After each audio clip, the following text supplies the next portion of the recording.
Welcome to Blackbird episode number 16. My name is James, and today I am joined by Patrick MacFarlane from Liberty Weekly. Patrick and I have known each other for a few years, and I wanted to invite him on to just kind of shoot the breeze. The interview took place on February 13th, so it's been a little while since we recorded. Hopefully everything is still topical. I just got kind of backlogged on my interview recording. Before we get started, let me tell you once again about Paloma Verde CBD. Paloma Verde was founded by a friend of the show and previous guest, Carlos Avilar, and his wife, Vanessa. You know all about the benefits of CBD by now. It can provide pain relief, it can provide sleep help, it can provide all of the benefits of marijuana without the side effect of getting you high and, in my case, completely non-functional. So I've benefited from it. My very favorite product is the mint tincture, which I love. It tastes delicious. The gummies are also really good. So I highly recommend you go to palomaverdestore.com. Make sure to use offer code BLACKBIRD at checkout to get 25% off your order. And with that, here is my interview with Patrick MacFarlane. All right, Patrick, welcome to the show. Thanks for joining me. Yeah, thanks so much. Really appreciate it. Yeah, so we've known each other for a couple of years now, just kind of being fellow Upper Midwesterners. But for those who aren't as familiar with you, why don't you kind of give a rundown of who you are and what you do? Yeah, so I am a libertarian attorney. I'm currently admitted to the bar in Wisconsin. I've been practicing for about 2 years and some change now. Since my second year in law school, or first year, I've been running a libertarian blogging site called Liberty Weekly, and that's at libertyweekly.net. And so on there, I post a bunch of things about the law, libertarian legal theory, but I also dabble in a host of other topics. So you can check out my work there. Awesome. And your podcast was recently relaunched, right? Yeah, I took a bit of a hiatus because my son was born, and things got really hectic with work and everything, but I also I ran out of things to talk about, and then all of a sudden COVID happened, and I felt like I couldn't just stand back on the sidelines. Yeah. So what? Obviously, you kind of take the libertarian position on COVID. What are some of the implications other than just like a virus and lockdowns? Where do you see the society going as far as Great Reset and all that stuff? I mean, I'm pretty black-pilled, and I've always kind of been. If people go back into my archives and listen to a bunch of stuff, I listened to a lot of Peter Schiff when I first got into the liberty space. So I was very, the big crash is coming, but I think that we haven't even begun to see the effects of COVID that have hit our society. I think there's cultural effects. Certain things with children not being able to, being stunted in their development, being stunted in education, not being able to be socially acclimatized. We haven't even begun to see those effects yet, not to mention effects of supply chain disruptions that are occurring right now. I was just reading an article about how international shipping is at a complete backup right now, and it's more advantageous to ship empty shipping crates back to China in the Far East, and so that's a big problem because you're not getting the reciprocity with these shipping bins and all these international shipping. The ports are just backed up. And I've been talking to some of my friends who work in the industries like plumbing and other, kind of support industries, construction, things like that. And they're saying that materials are super expensive. If you've tried to build anything with like wood lately, lumber is incredibly expensive. And I think these things are just going to get worse. And we haven't seen the effects of inflation. I think that, the price of milk, for instance, staples like milk, butter, and eggs are going to go sky high. And I'm just not to mention all of the commissar kind of USSR Soviet style peace and reconciliation commissions that I think that we're facing. But on top of that, possibility of gun control. I mean, there's so much to go after, but I think that we really are sitting at the dawn of a new domestic war on terrorism. And that might be the most frightening development, even though everything that I named just now is pretty damn frightening. Yeah, that's a lot of stuff. Let's start from the very first thing, though, because you're the father of a young kid. Have you noticed any of the? And I don't want you to get too emotional on this, but obviously it hits close to home. Have you noticed the impacts of, even something as small as, getting scared of an adult when they take off their mask or whatever? I've heard of kids having really, really weird adverse reactions to that. I haven't. And I'm not too. It's not too emotional for me. Maybe because I haven't noticed anything. But my son, he's almost 2 years old. We do take him to daycare, which I'm not super thrilled about, but it's necessity. But thankfully, our daycare is more of I know they're Christian and they incorporate Christian teachings into everything. They've kind of played along with the masking, but his teachers don't wear masks and the other children don't wear masks. And when they get to the older ages, I think like pre-K, I think they make them wear masks. I'm not sure, but I don't know how you make a 2-year-old wear a mask or a 3 or a 4-year-old. So thankfully, we haven't noticed anything like that with him. That's good. I saw two little girls playing in a backyard wearing masks. It broke my heart. Like I can't imagine what kind of parent would force their daughters to wear masks playing outside. Like, Yeah. unless it's the kids. Like, if they're so brainwashed this quickly into it, then, kids tend to kind of, they learn, and then what they've learned, well, it stays learned. So what was the second thing you said? There was the cultural things. What do you think, as far as like policy goes, lockdowns and masks and, occupancy restrictions and stuff like that? What gets lifted, what gets modified, and what's here to stay? Oh, that's a great question. I think this will all, what I've been saying to people, especially when I go into a place without a mask and they, I'm kind of that jerk where I'll go into places like Woodman's as a grocery store chain around here that's employee owned, and they have signs right outside saying, no mask, no entry and stuff like that. I go in just to test the waters and put the onus on them, and they do say something, but I always say, this is here to stay until we decide that we're not going to go along with it anymore. And I think, that goes along with 2 weeks to flatten the curve, and then it just progressed from there more and more times. So I think in areas of the state where people are not going along with it, it's not here to stay. I think it is just in, we'll kind of half-ass through the motions, and we'll fight it in every way that we know how. But in other more urban places, I think it's here to stay for years. I think masking is here to stay for years. I think double masking is here to stay for years, and it's not going to go away, even if 75% of the population is vaccinated. Yeah, thankfully, there's some pockets. Like, I live in Minneapolis where it's mask central, but like I went to my theft appointment at H&R Block today, and like my tax guy he goes, "I'm so tired of this shit," and I was like, "Yeah, whatever." So we did the tax appointment essentially maskless. They were down on our chins just in case someone else came in, but like, I think that's the thing. Like, so many people kind of see through the bullshit and still go along with it out of, I don't know, I guess it's virtue signaling, really. Yeah, in a way I agree, but I'm going to allude to, I did this interview with I can't remember which episode number it was, but I had someone who escaped communist Romania on my show, and she told her story about growing up in a communist country. And there's a lot of parallels that I see with that, where people to a point, they do what they can.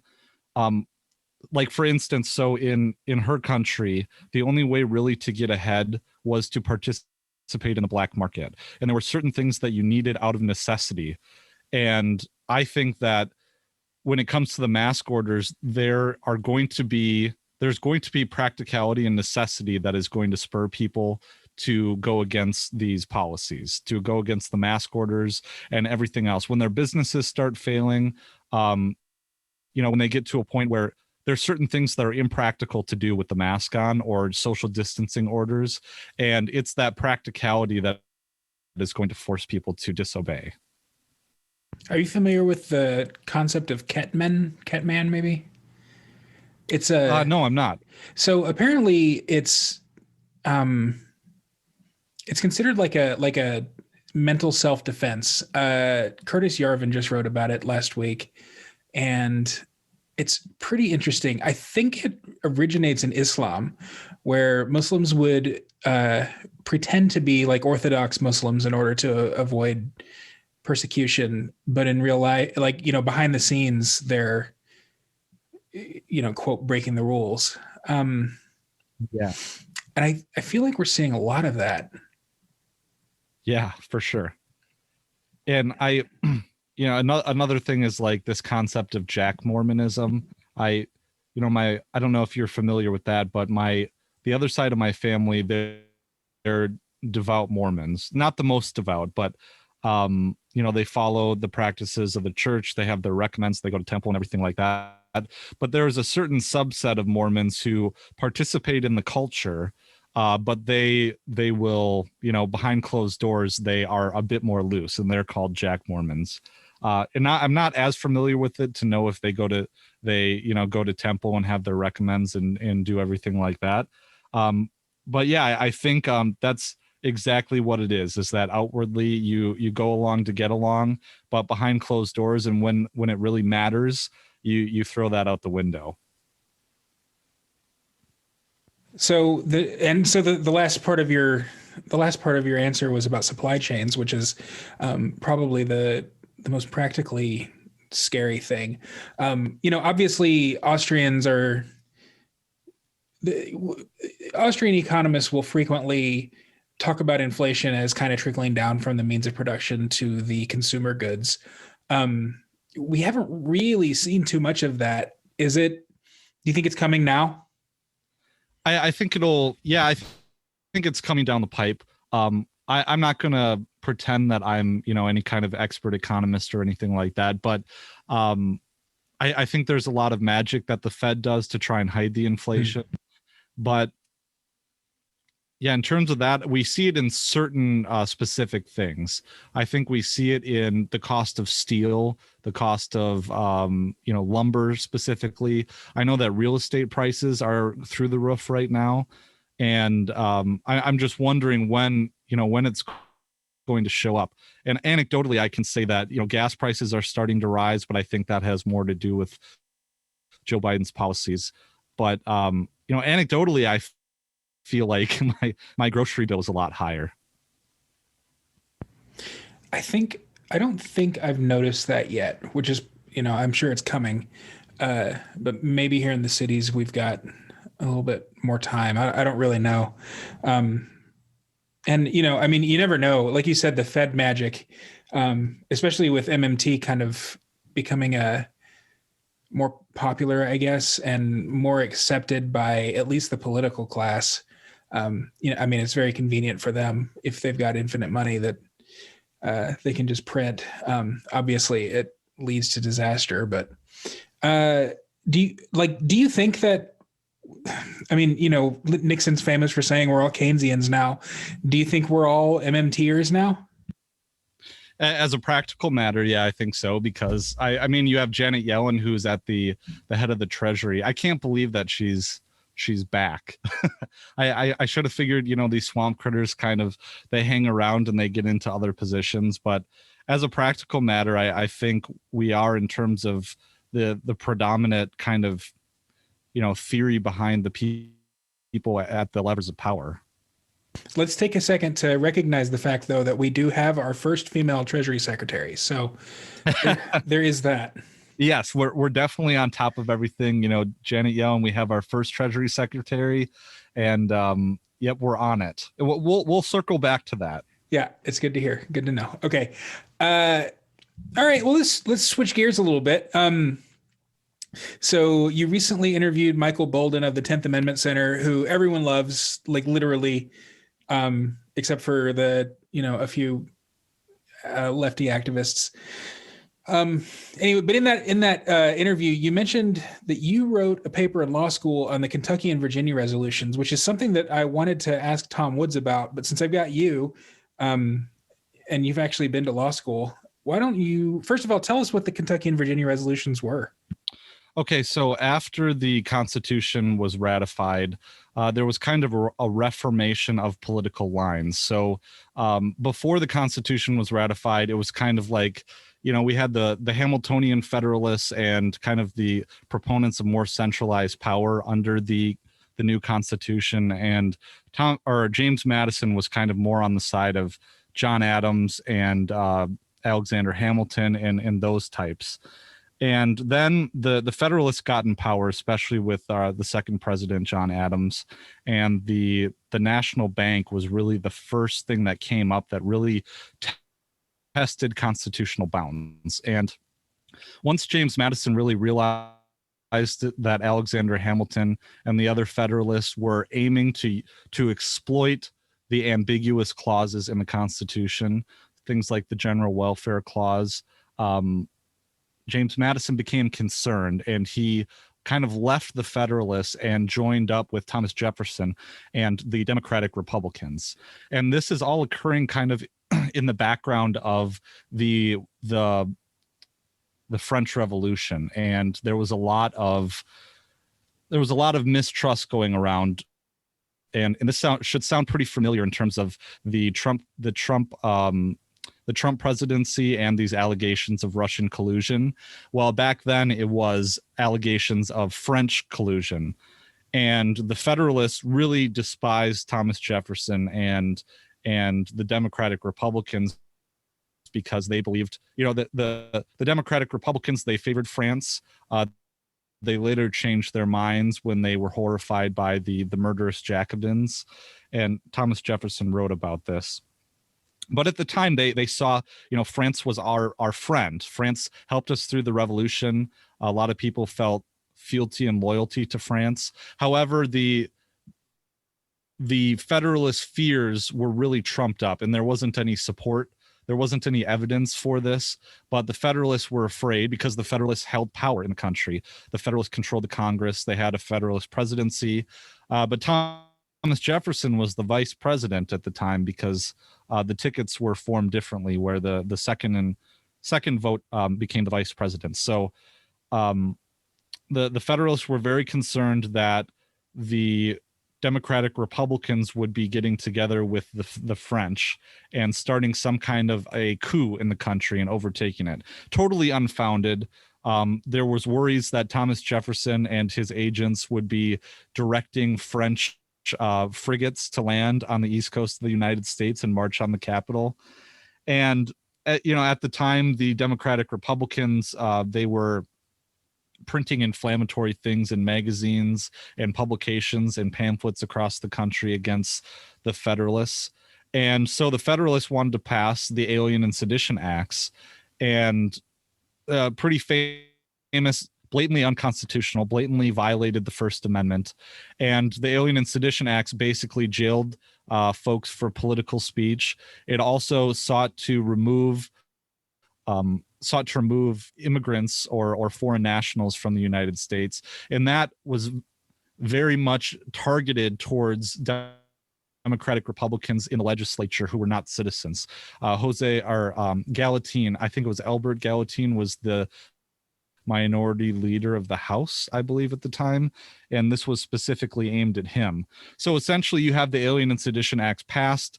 A lot of it was largely symbolic. However, there were famous prosecutions of high-figure Democratic Republican politicians. Benjamin Franklin Bosch, the grandson of Benjamin Franklin, was famously tried under the Alien and Sedition Acts. And basically what the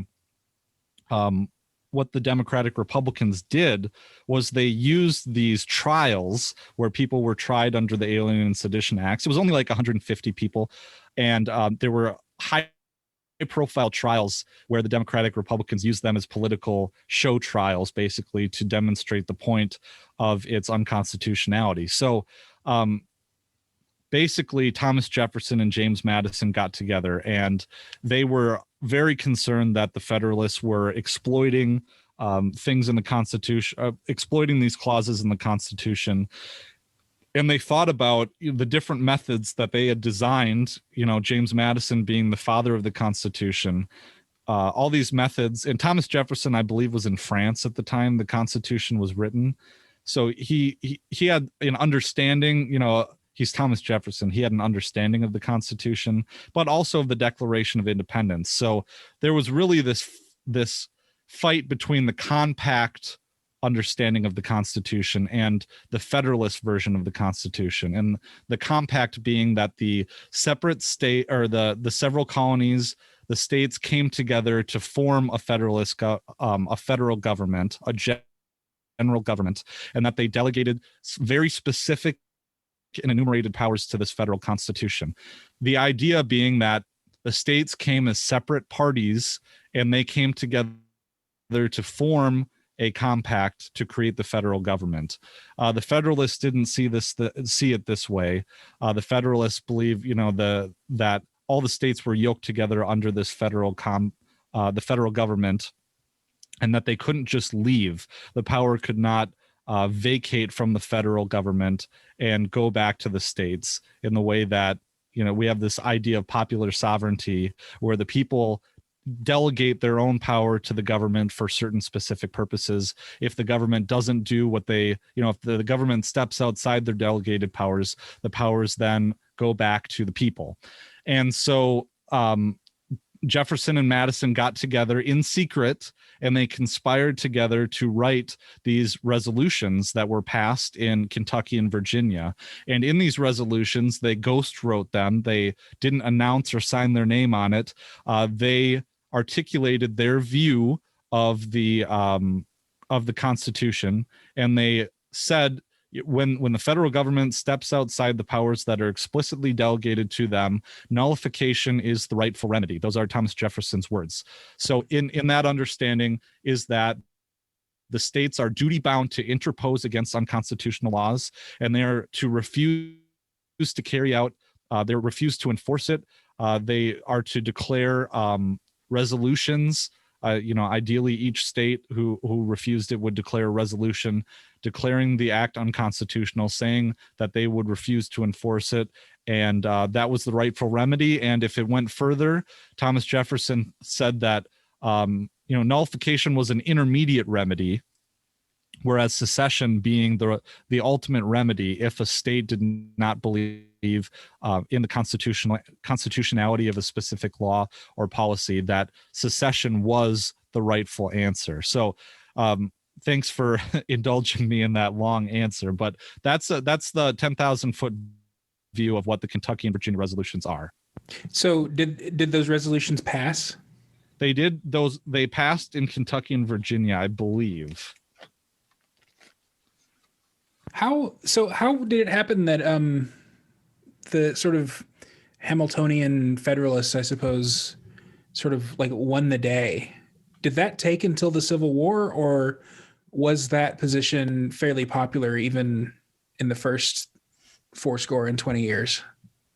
You mean the Civil Wars in 1865, or? Yeah, when Lincoln declared that our forefathers brought forth to this continent a new nation, mm-hmm. That seems to be different from this compact theory of the Constitution, where it's not really a nation, it's a collection of independent, nations, if you can even call the states and colonies nations. It seems more like a disparate collection of things rather than one nation. Right. And I think that really the impression that I got in studying my paper and reading the literature on the subject was that the Federalists were really represented the old aristocracy. And, especially, I know that John or Alexander Hamilton was not necessarily well, he was an aristocrat. He didn't come from the old money, but the Federalist Party itself represented those entrenched interests, the ones that had been there, masters of business, connected people. In fact, in the debates over the Constitution, famously, John Adams, I believe it was, declared that we needed a president, we needed a king, just like King George was a king, that the United States needed a king. They had proposed a very federalized a very centralized government.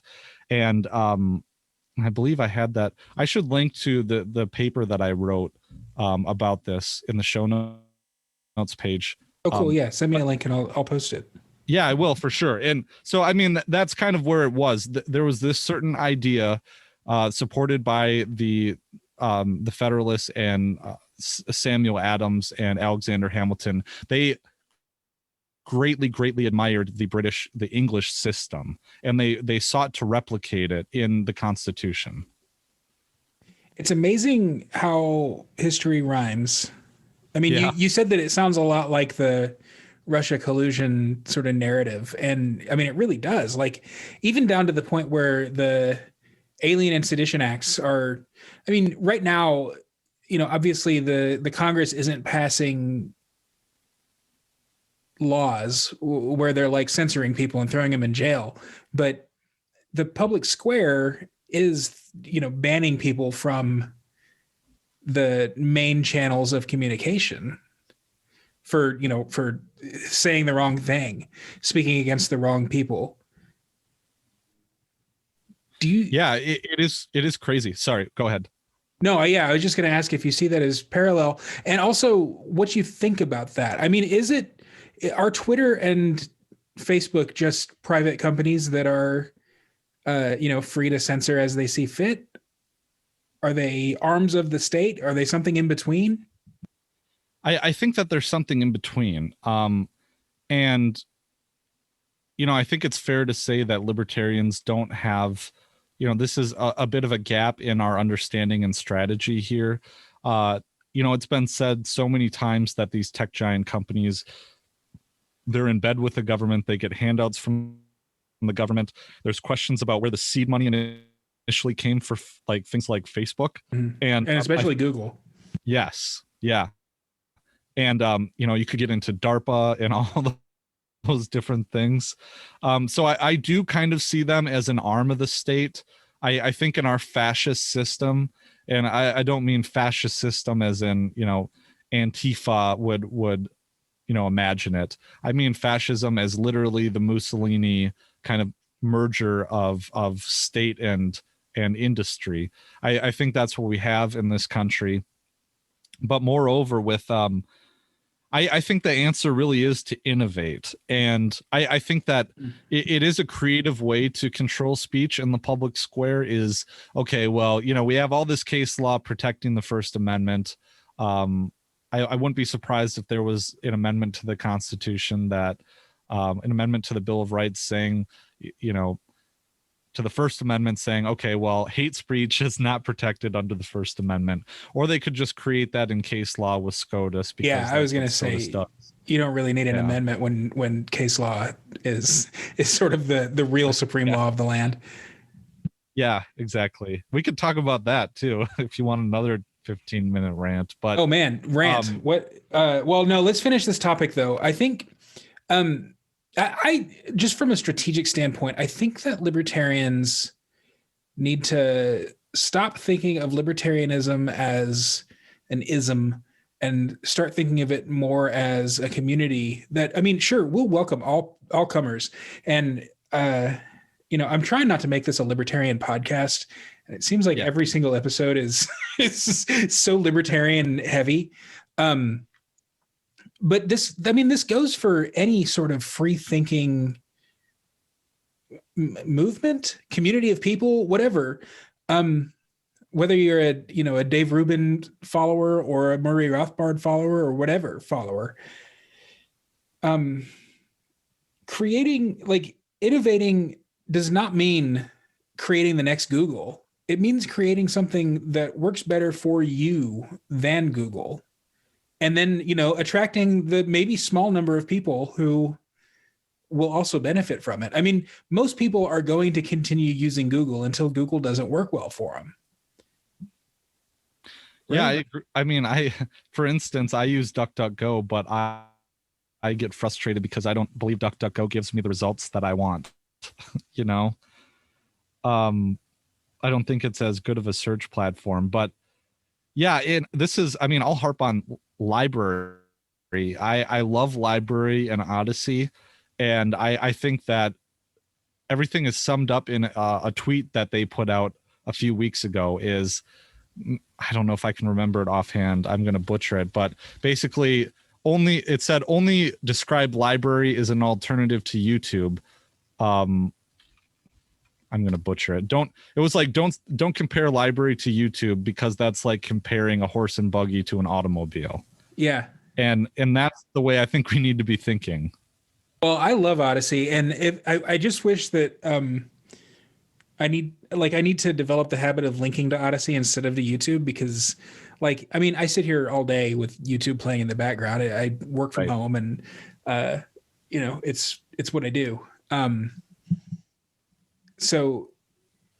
But yeah, I publish every episode of my podcast onto YouTube and Odyssey. And I mean, hell, you make a little bit of money from publishing to Odyssey and then just watching videos on it. I mean, it seems like a no-brainer. And then speaking of search engines, in addition to Odyssey, there's a new search engine called Pre-Search, which is also I don't know if the search engine itself is blockchain based, but it does have a token that each search gives you like a quarter of one of their tokens. So that might be worth looking into, and I'll be sure to link to that as well. Jack Spirko has been really talking about it on the Survival podcast a lot lately. I'm cutting your workout with the show notes here. Yeah. My buddy just told me about Pre-Search today, and so I'm intrigued. I'm going to learn a lot more about it. Yeah, it's pretty awesome. Also, so you described yourself as black-pilled earlier, but also you have this libertarian golden age thesis. So maybe you're not quite as black-pilled as you think. No, I think you're right, but I'm trying to find the white pills in all of it. I think that I got really excited because for years we've been waiting for mass adoption of these alternatives that we were just discussing. Library, Odyssey, IPFS. We were chatting pre-show about this, and MeWe. MeWe's meh, or Mastodon. Liberdon, Mastodon, what have you. Minds, I could keep going. Float.app.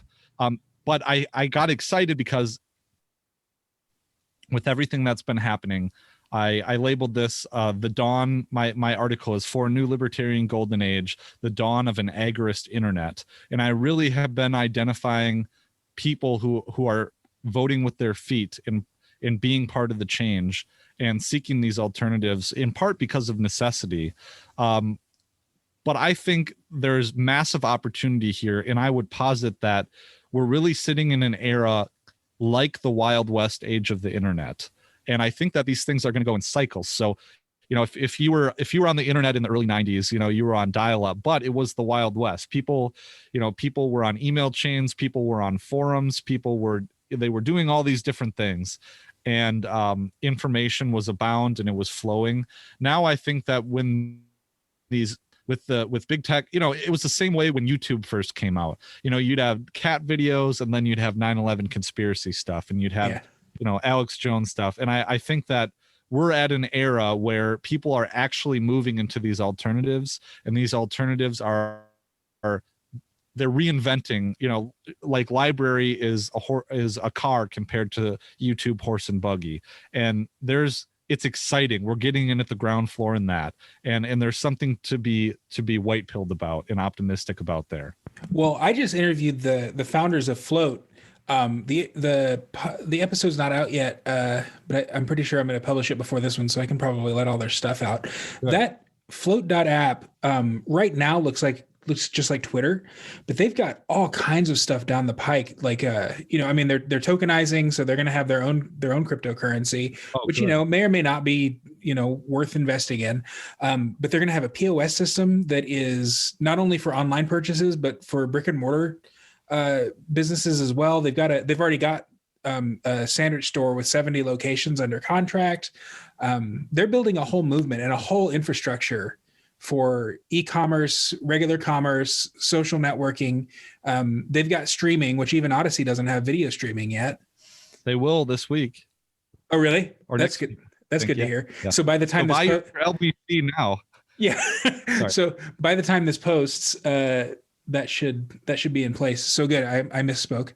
But yeah, I think you're right about this golden age.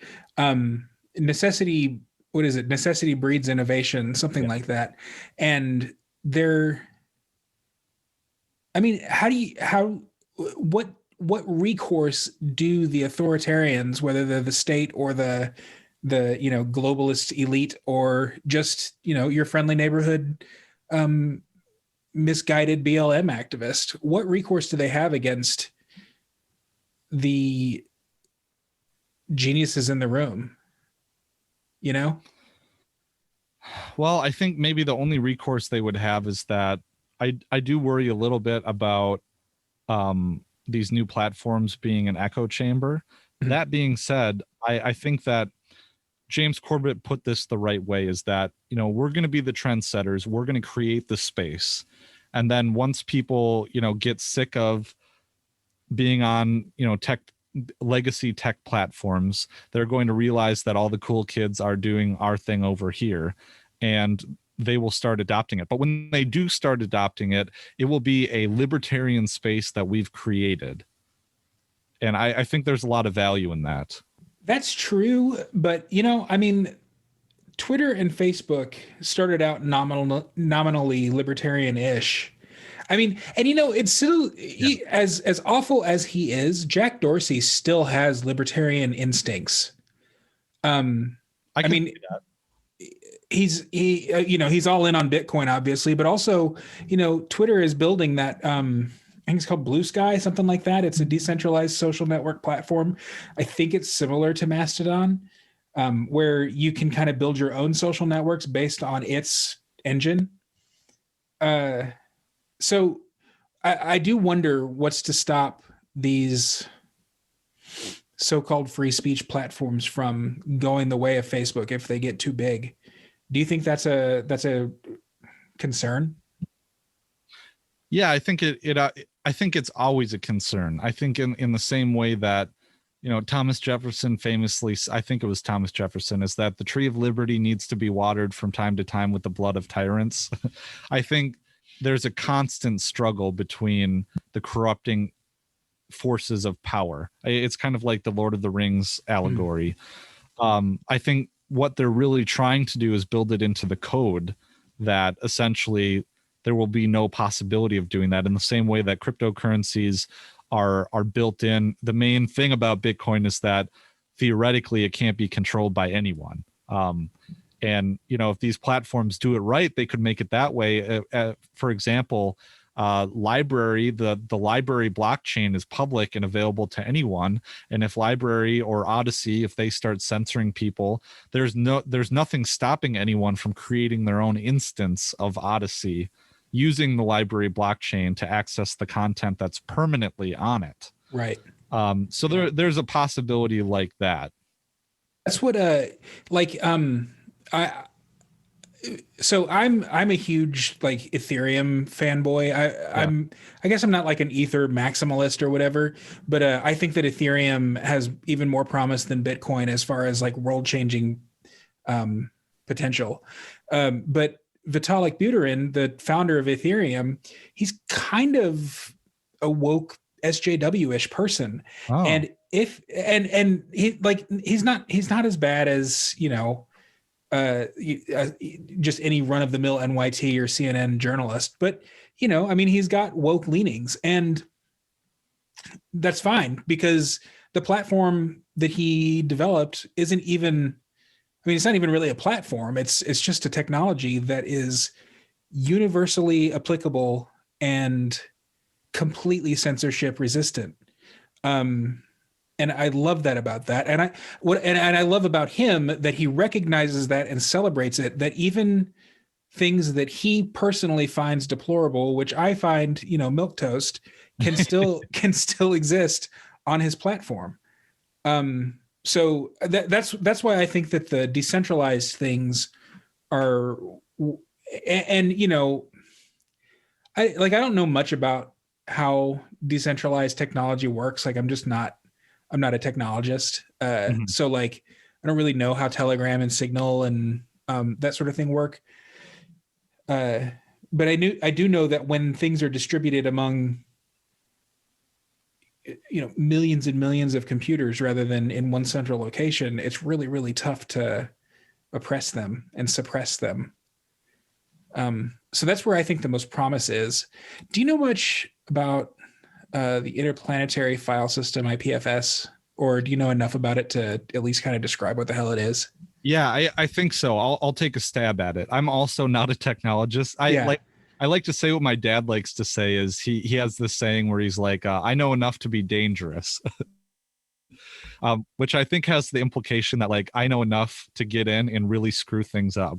Well, you've already quoted Thomas Jefferson, which in a few years will probably get you thrown in prison. So Probably. let's get dangerous for just a minute So in okay, Minecraft. right. Well, okay, so my understanding is that basically in the same way that HTTPS, or excuse me, HTTP is a way that the internet is structured itself, where you are accessing files. IPFS is a protocol that you use. So instead of putting HTTP in your address bar, you put IPFS, Okay. and essentially what it is storing.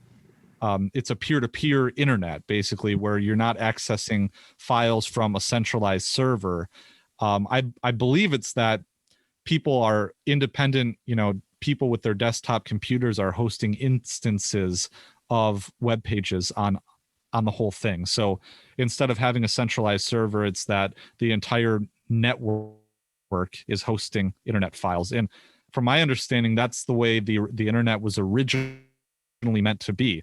And in some way, it's baffling that the internet has become what it is, which is centralized website storage, because decentralized website storage is way faster, from my understanding. So I hope that makes sense. I hope I'm right about that.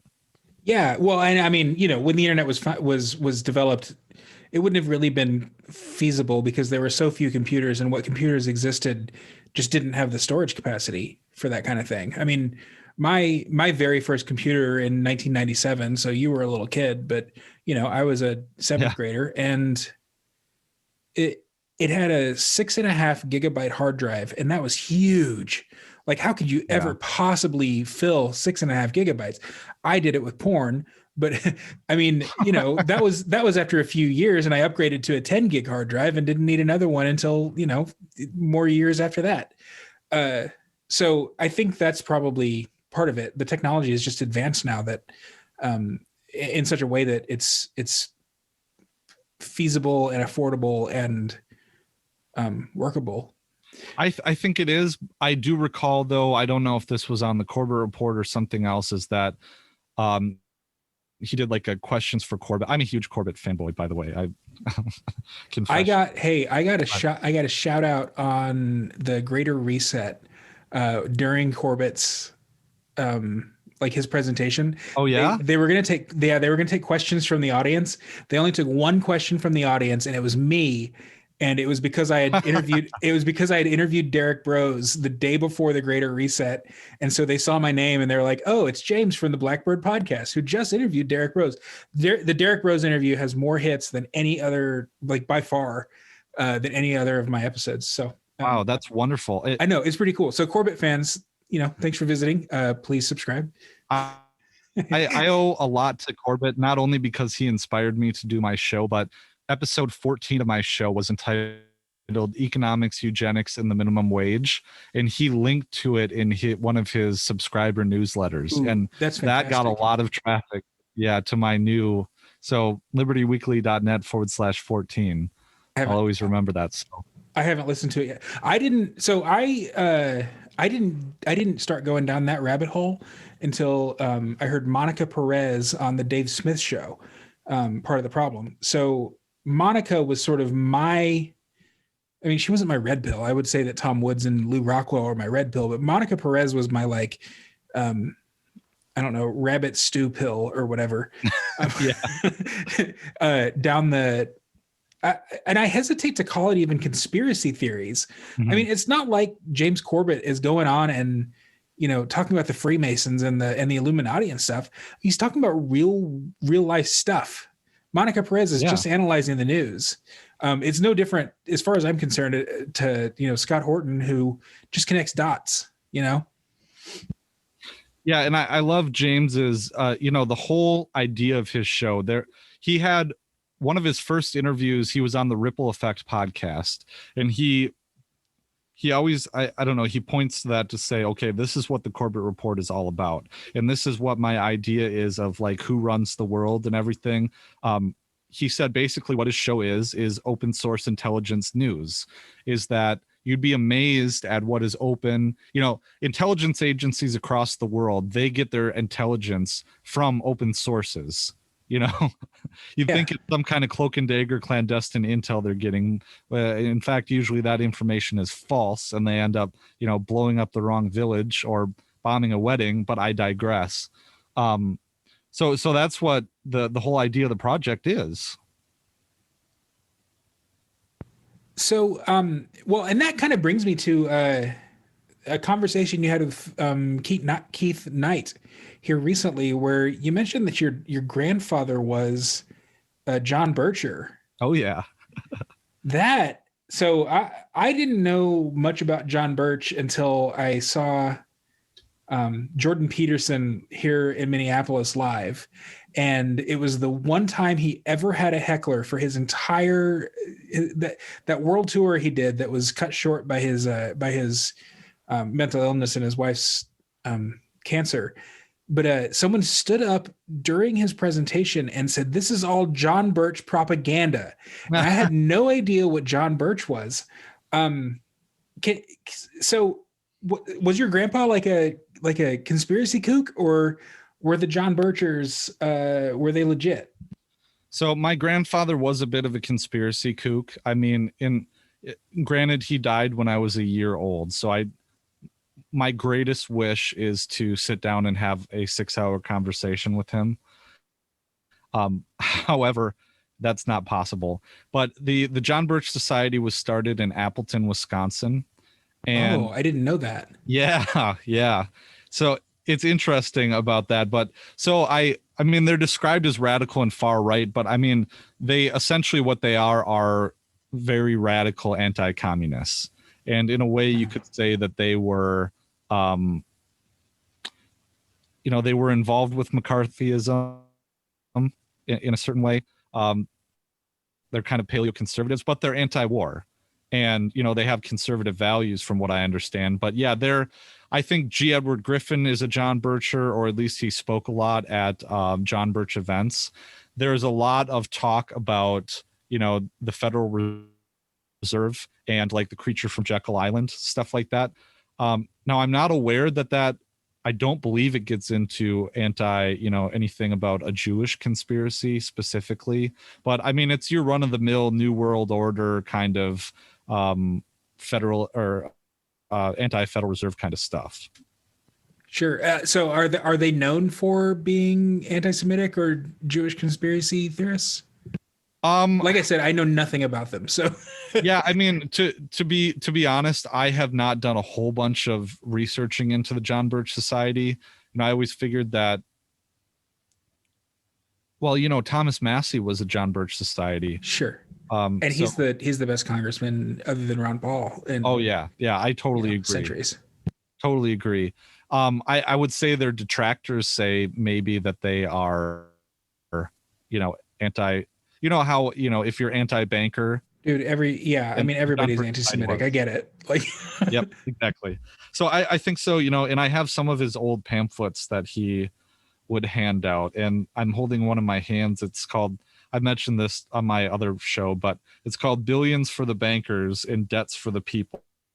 The real oh, cause of okay. inflation. So So, that's where they might get the anti-Semitic vibe, even though right. it's. I mean, I'm a libertarian and I'm anti-banker. Like I'm even anti-bank. I don't. I Right. mean, I would have no problem with a society where usury was looked down upon. Mhm. I wouldn't support legislation to that effect. But I mean, I'm much more into, hey, can I borrow $10 or hey, can I borrow $100,000? You must like decentralized finance cryptos then. Dude, you have Yeah. no idea. Like, I think so. I'm heavily invested. Other than Bitcoin and Ether, actually, I think I have more Chainlink than Ether at this point, thanks to Pavel, who is a previous guest on the show, and I think he's on in the next few weeks. Chainlink is sort of the oracle that, and I don't want to try to get too technical because I don't understand it, but it's an Ethereum based thing that like facilitates DeFi transactions and also the smart contracts.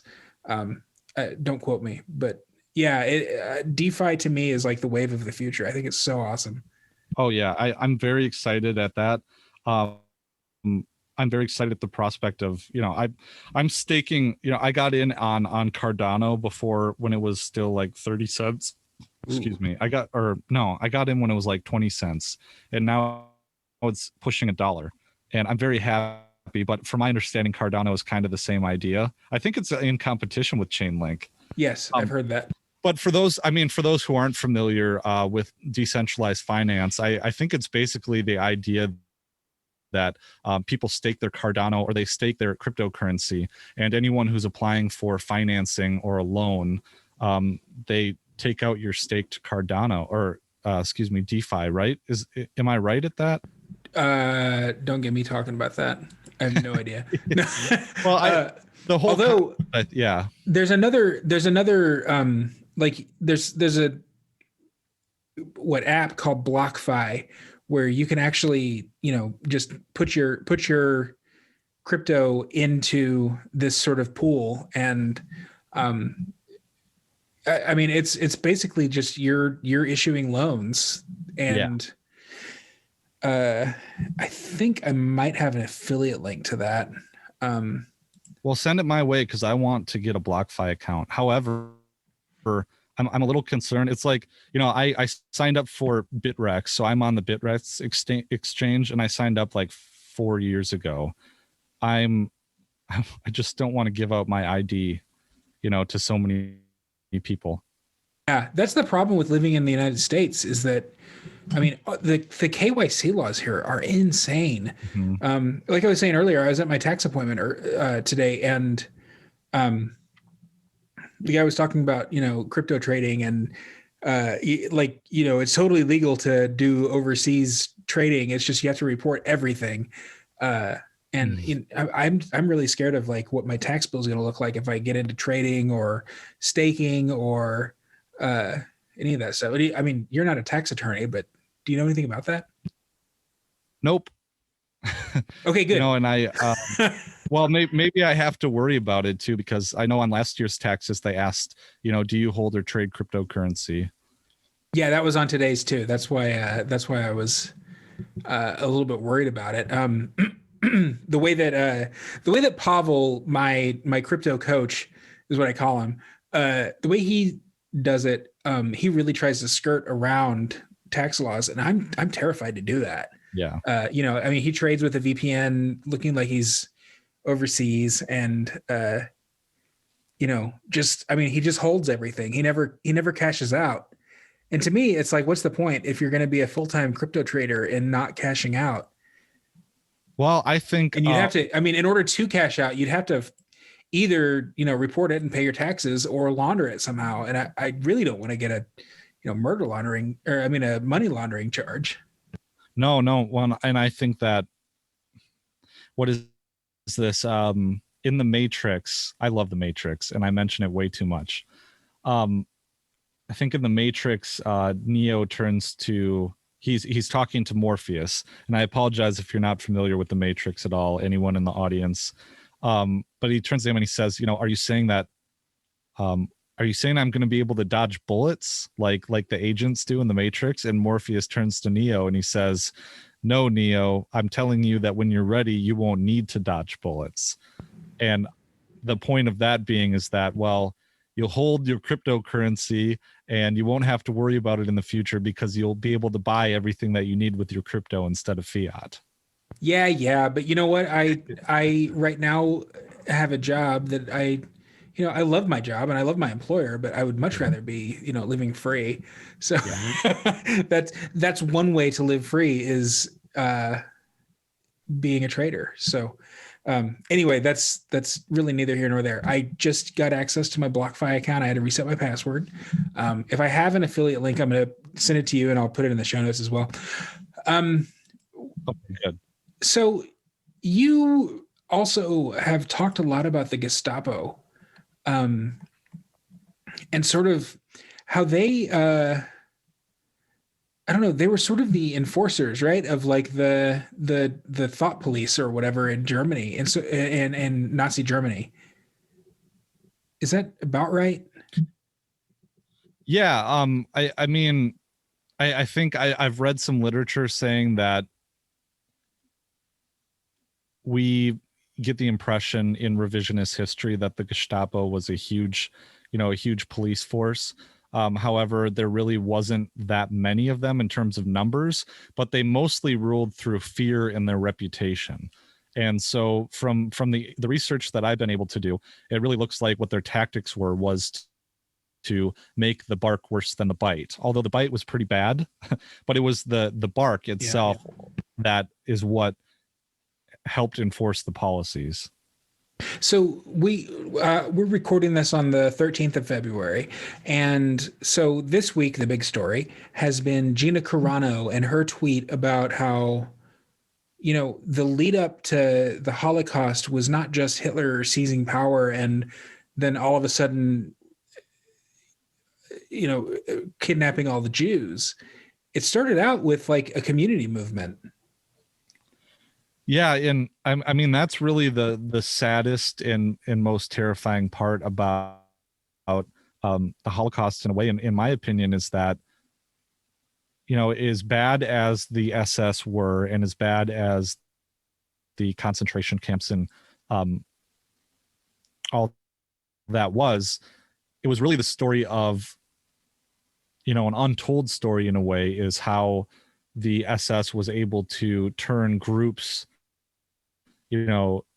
turn people against their countrymen, and in a way recruit certain segments. They took advantage of these ethnic rivalries in the Eastern Bloc countries. And really in a lot of places it was right that certain ethnic group turning on Jews or gypsies or the other persecuted groups, and neighbors executing neighbors. Are we headed in that direction, do you think? I sure hope not. I mean, I really hope that, my one hope is that these social justice warriors are people who are very, very buying into this ideology. I really, truly hope that they really are just a vocal minority. And in a way, even if they are, kind of like the Gestapo was, they made their bark really bad, worse than the bite, but it was that bark in the same way that the SJWs in that whole crowd, they scream and yell the loudest, and they're the ones that get things done. So I don't know if we're headed in that direction. I truly hope not, but I'm afraid of it. There's talks of purging. There was the talks of truth and reconciliation committees, which happened before January 20th, but especially after January 6th, they really kind of ramped up. And I really don't know. I'm always an alarmist and I hate to be hyperbolic, but I could see a future in which that happens. I mean, we see, across the country, people ratting out their neighbors who are having groups of people that are too much. And so I really would advocate, I know you're in the Twin Cities and I'm sure you love it there. But I'm one for smaller towns, really get to know your neighbors if you can't leave. Yeah, I've been looking into that and thinking about that. I mean, I Hey, I love the cities too. Of course, you mentioned it in the beginning of the show that we met in the cities. I lived there for 7 or 8 years, and I have very fond memories there.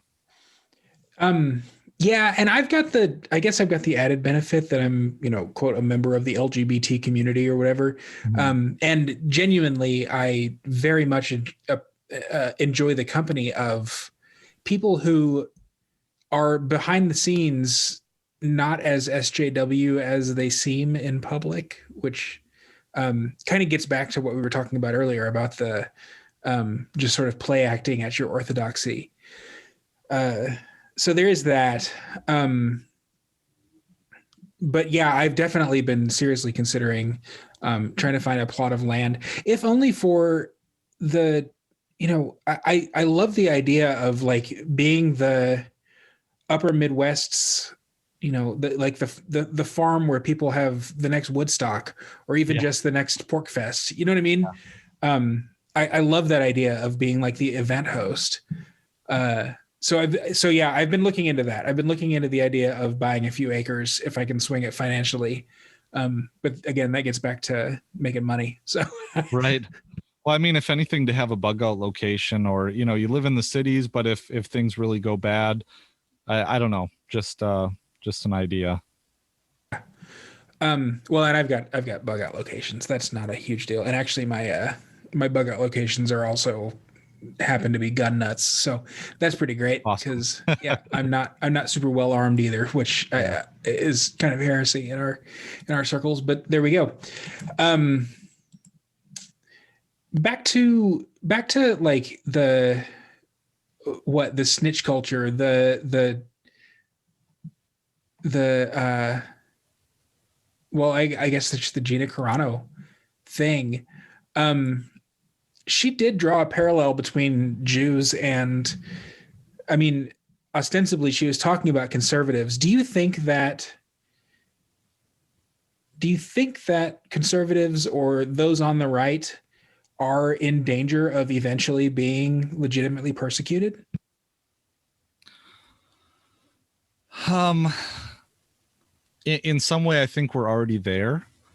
Um, I mean, just look at least in the internet space. Yes, I think that when it comes to face to face personal interaction, my again, my dad, when I was a teenager, he always said, "Be careful of what you say online because you get into arguments and people say things that they don't mean on the internet." In a lot of way, I think it's easy to cancel someone online when all you're really doing is sitting in your living room, in your bathrobe, furiously typing on your phone.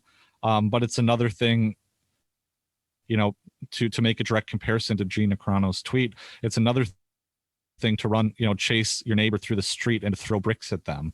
Right. Um, Right. And that I think that's one kind of benefit that our hyper technologized world has. And maybe it's not even a benefit. I mean, the they didn't need like the capital T they didn't need to assassinate Donald Trump because they could just use the massive propaganda arm of the state, which, to me is CNN and MSNBC and even Fox News and Twitter and Facebook and all of the sort of shapers of culture to um, unperson him, to strip him and the movement that he started from any sort of identity besides the identity that they decide is how to identify them. So that's why I'm a little bit less pessimistic about a coming persecution in the same vein as the Holocaust. But on the other hand, I mean, what kind of life is it if all you can do is like exist? If your bank has cut you off, if the social networks, which the social networks are the public square, have cut you off, and all you is, you know, a kook on a soapbox with no job and no way of actually supporting yourself. Yeah, and That's go my ahead. black pill coming out. Yeah, well, I in that same vein, the black pill vein, I think maybe my comparison about chasing someone through the street and throwing a brick at them, you know, that's not quite. I don't think that's quite parallel, but I do think that you know, in certain situations where if let's say your town is having a referendum and you go and you speak out at a town hall event or something like that, I mean, people legitimately do still in that context get pissed off and want to, you know, cancel someone, or you know, if the school administrator says something bad on social media, there would be an in-person campaign to remove said person. So yeah, but I do think, you know, not to get even more conspiratorial, conspiratorial here, but I sometimes wonder if Donald Trump is not, you know, he doesn't. I wonder if he's not controlled opposition. I don't think he has to be controlled opposition, but I do think the way that they spun him worked so well for what I believe their ultimate end is. If they're wanting to consolidate and centralize control, they did a hell of a good job of identifying everyone whose instinct is to decentralize or to nationalize, which is a form of decentralization, maybe not the one that you and I would posit or advocate for. But I mean, it brought out all those people, it solidified them into an identity, and then it outed them, and then it turned them into domestic terrorists. And that's very, very convenient for the people who would have authority over them. Yeah, I definitely, I don't know if Donald Trump was controlled opposition, but I definitely think he was created opposition. They really, really took advantage of his personality, if nothing else. Right. Yeah. But, so, you know, I mean, go ahead. Well, I was just going to say, I mean, isn't it damn convenient that the entire the entire terrorist security state, the surveillance state for catching foreign terrorists is now aligned with the cameras pointed inward. That infrastructure is all there and set up, just like we've been saying for, you know, decades now. Well, yeah, I think that was inevitable too. You know, the post 9/11 propaganda. I was actually just talking on Facebook with someone about this today. The propaganda, like the anti-terrorist propaganda, the see something, say something messaging. I mean, that led directly to like a whole bunch of just terrified parents. And that led to a whole generation of like overprotected, sheltered kids who went to college, you know, 18 years later and demanded and expected the powers that be at those universities to be their parents who were sheltering them and protecting them and keeping them safe from quote unquote harm, real and imagined. And that created this, like, you know, the state is no longer the reactive preventer of danger, but is now the proactive preventer of danger. And so that's why you get people not just accepting, but demanding lockdowns and, you know, executing the insurrectionists. I can't tell you how many tweets I've seen of people who were like, you know, oh, I oppose capital punishment, or even like, I oppose prison. I'm an abolitionist. But man, if anybody should be locked up, it's these people. You know, I mean, it's just insane.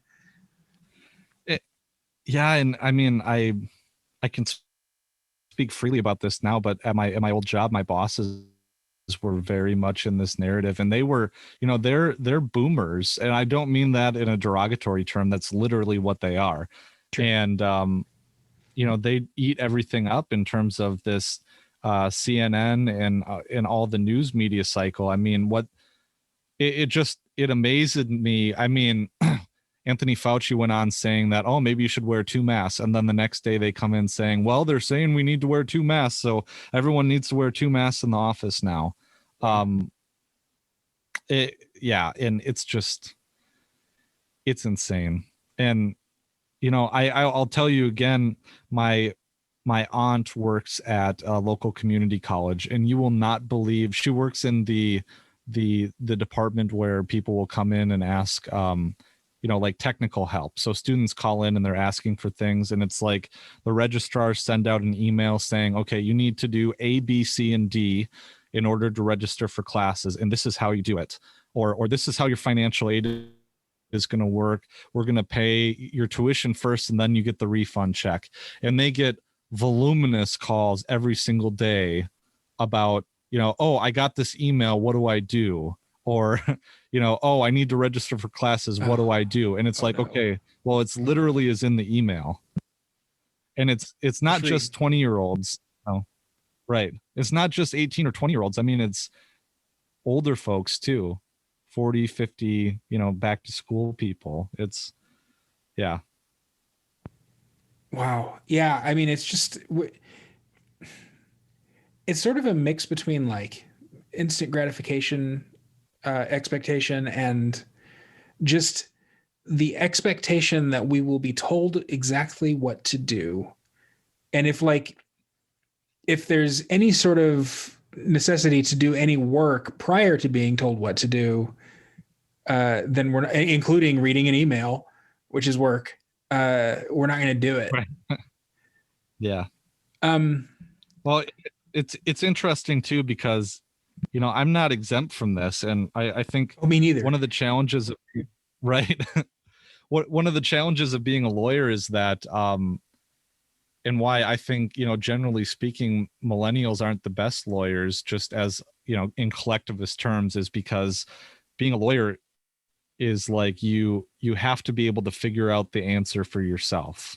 You have to look at the law, because it's not always, it's not going to hold your hand. You have to look at it. You got to figure it out. You got to solve the puzzle. And it's very much, it's not for people who sit back and are like, okay, well, teacher, tell me what to do, or how do I do this assignment? It's the people who roll up their sleeve and it's like, okay, I'm going to tinker around with this until it fits, kind of thing. So it's interesting. That said, I mean, and maybe it's both boomers and millennials have this expectation to be told what to do. But, I mean, like you said, the boomers at your employer were just following orders. And I mean, my parents are boomers. They're kind of on the tail end of the baby boom, but they still fall in the technical parameters, I guess. They're conservative boomers, and so they have really, and especially my mom, have fallen completely in line with like the QAnon stuff. Oh, really? Yeah. Like my mom was waiting for messages from these like she sent me this video of like this guy just sitting in a messy office, like setting dates. I mean, it's almost like 19th century Seventh-day Adventists with the date setting stuff. Like, oh, just wait until January 1st or January 6th, or now I think it's like March 30th or whatever. Like they're convinced that these dates like are going to come and something's going to come to pass. The one thing was Apple was going to release an update to iOS where they're turning off Amber Alerts so that President Trump can't communicate with the people. Now that he's off Twitter, he was going to, I guess, use the emergency alert system to like send messages. And then can I ask, are your parents religious? Well, they yes, my dad is religious. My mom was religious. And then she kind of went on her own little spiritual path. But they definitely follow the authorities wherever they go. So like, when they're religious, they do whatever the church says. And, when they find a pundit to latch onto, that person is always right. I remember my dad opposed the Iraq War because John Paul II said to oppose the Iraq War. And I opposed the Iraq War because I was on the left at the time. And so we had that in common. But then years later, my dad, who disapproved of George W. Bush, became sort of a tribalist Republican. And because David Letterman made fun of George W. Bush, he started to like George W. Bush. And even to the point where after everyone in the country had come to oppose the Iraq War, my dad was all of a sudden in the, well, he had to do something camp, where like, it's just really weird. He's the only person I know who's flip-flopped in the other direction on Iraq. And it's all because of, the person in whose tribe he belonged was persecuted by the other tribe. I've been very pleasantly surprised by, as long as we're on the topic of family, I've been very proud of and pleasantly surprised by my family and their reaction to the COVID situation. I think it's because, I've been a kook since I became, a voluntarist. Yeah. And I've been saying the sky is falling, and I've been saying, we're entering a police state, we're all the things that you and I know and the audience probably knows, so I won't recount them. But I think that as things started to come to pass in some way, maybe this is just my self-aggrandizement, but in some way I felt like they've been acknowledging that, yes, I've been annoyingly proselytizing about the good word of voluntarism, but they've been acknowledging that things are going in that direction, and they're pissed off about it. They are not indignant, but they're set against it. They're gritting their teeth, trying to resist. My mom has become, more of a, she's also flirted with not QAnon, but flirted with, the alternative scientists coming out talking against COVID. But, when someone is newer to this space, it's interesting to watch them go through phases that you went through. Yeah. Well, and my at least my mom I know was very, very anti-COVID restrictions kind of from the beginning. Actually, I think she was anti-mask before I was even anti-mask, which is surprising because I was like, masks are it's just common sense. Of course they're gonna stop the droplets or whatever. Since then I've come to realize that the science just isn't there. I'm not sure where my dad was on all that. I know he's kind of a rule follower, so he would put his mask on when we would go inside places and stuff. When I was down there last time, they live in Texas, and okay. And I know he's like really excited to get the vaccine, and I think he's excited to get the vaccine because like Trump was talking up the vaccine. I could be wrong about that. But like, I just know, like, I've seen him comment on family. Like I've got an uncle who's a doctor. I think it was him or maybe his daughter who's a nurse. One of them got the vaccine and my dad commented, "Oh, I can't wait till I can get my vaccine." Like, like it's an aspirational thing. Right. I mean, it's sweet. And I don't begrudge a 60-year-old, it will potentially save his life, and he's had serious health problems too. Like I'm not completely anti-vax. I'm probably not going to get it just because I don't really see the need for it, and I have adverse reactions to flu vaccines. So, I just wouldn't get it anyway, unless I've got concert tickets in September. So I bought concert tickets almost a year in advance. I'm that excited. But like, if it's required in order to get in the concert, maybe I'll get it. I don't know. Yeah, I mean, for me, the vaccine is a line in the sand. I would have quit my last job over it had they required it. Yeah. Thankfully, I work in a remote job. Like my employer is is worldwide, and they're based in Georgia. So I don't have to worry about that so much. Like I'm going to be working via Zoom even after everything reopens, if it ever happens. Yeah. Yeah, I think for me, it's the symbology of it. It's the bodily autonomy issue with it. And, I think, in my opinion, it was always folly to assume that it would be law that you would need to get vaccinated. Right. Although the precedent is there. I'll emphasize that it was tangent here. Buck v. Please. Bell was a Supreme Court case in which Oliver Wendell Holmes Jr. wrote the primary, he wrote the majority opinion, saying that it was constitutional for the state basically to, what is the word? Sterilize someone against their will. This was Carrie Buck. She was considered mentally defective. She was born out of wedlock, someone who was in a institution, and she was the spawn of folks who were, they were out of wedlock for generations. And I think I don't know if it was an incestual relationship or something like that.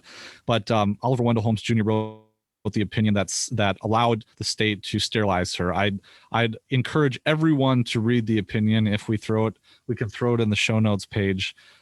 He, in his fashion, I mean, he was a positive law advocate. He was kind of, I don't want to go out and say that he was a progressive because I've done some research on it and I can't say that for certain. But he said, and when you say that, you mean like a formal member of the progressive movement, right? Yes. Yeah. Capital P. Yeah, I can't say that for certain. His judicial philosophy is kind of varied. He's kind of a loose cannon. It's hard to pin him down. He is an advocate of, central planning, and he was a eugenicist as far as I can tell as well. But if you read his language, it's awful. 3 generations of imbeciles is enough. And surely if the state can reach far enough to vaccinate someone against their will, that can reach as far as the uterine cords when you get your tube tied. Yeah. And basically where I was getting at with this is that the case that Oliver Wendell Holmes Jr. relied upon to write the opinion that would allow for that would allow for involuntary sterilization was a case where the Supreme Court ruled that it was constitutional to allow to legislate mandatory vaccinations. So I wanted to write, one of my Substack articles about this, but there's already precedent saying that the state can make it mandatory to vaccinate you. That's my understanding. God, who's the lawyer? I think he was like oh my God. He's Alan Dershowitz. Didn't he come out with a similar position on that? He did. And I'll have to reach out. Oh, I have this video. I think I saved it. He did. And it was very striking. It was disturbing. I'll have to put it in the show notes page for everyone. I'm making a lot of work for you. Thanks. Just send me the links. I'll I'm pulling up most of them as we kind of go along. I have a ton of tabs open already. All right, cool. Well, Patrick, what is, before we get to you plugging your socials and your podcast and all that, which everyone should subscribe to, what advice would you give someone who wants to like survive and thrive in the next weird decade or so that's coming up? Well, I'll tell you what I'm doing. I'm trying to learn new skills. I'm trying to accumulate practical resources. I'm trying to establish connections with my community, and I'm trying to network with like-minded individuals. So I think, this is something I talk about quite a bit in my work is Freedom in an Unfree World. Is Harry Brown wrote this book, and afterwards I found out that my John Bircher grandpa, made my mom read this when she was a teenager. She told me about this.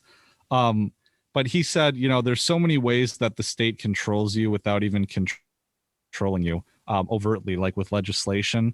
And the more you allow yourself to be consumed with the fact that you're not free, the less free you are. So what you really have to do is create freedom in your own life through other ways, like, increasing your wealth, increasing your free time, or at least doing what you love to do, having meaningful relationships. A lot of it is just a life philosophy. So I think it's important to not get swept up in the politics of it, but be informed and make sure that you're benefiting from the experience. You're becoming a better person, a more well-rounded person, a more informed person, but not an unhappy person or an angry person. So that's maybe my life advice that I try to follow. Not always the best, but on the other hand, like I said, get reloading components, get ammunition, get firearms. More important, well, have those, but more important than that, have access to a water supply. Buy bargaining things like whiskey. Go get Evan Williams whiskey is $20 for a freaking 175. Get a bunch of those. I mean, that's going to be gold if things really go bad.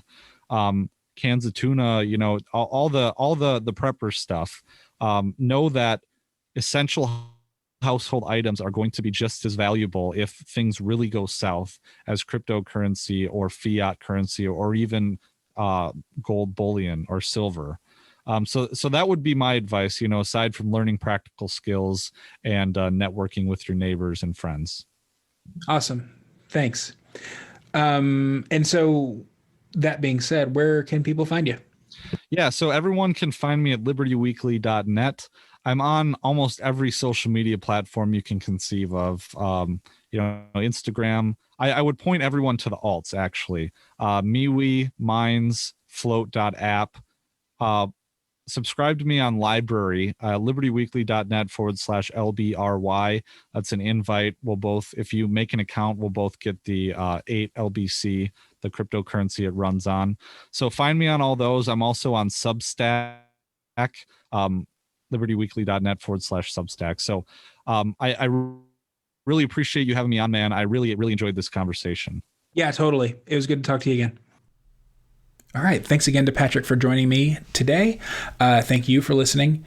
Be sure you head over to palomaverdestore.com and use Blackbird at checkout. Also, make sure that you're hitting that subscribe button if you're not already subscribed. And if you have not yet subscribed to the Substack, where you will get not only email updates not only for episodes of this show, but also written content that I publish, head to blackbird.substack.com to sign up today. Of course, there are two options, one free, one paid. The paid option right now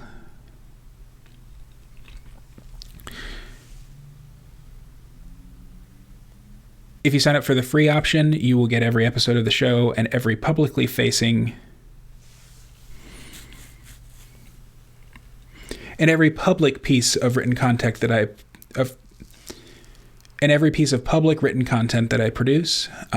The premium subscription will one of these days feature premium content along with bonus episodes of the show. And in addition to that, you just get the satisfaction of knowing that you're helping me out.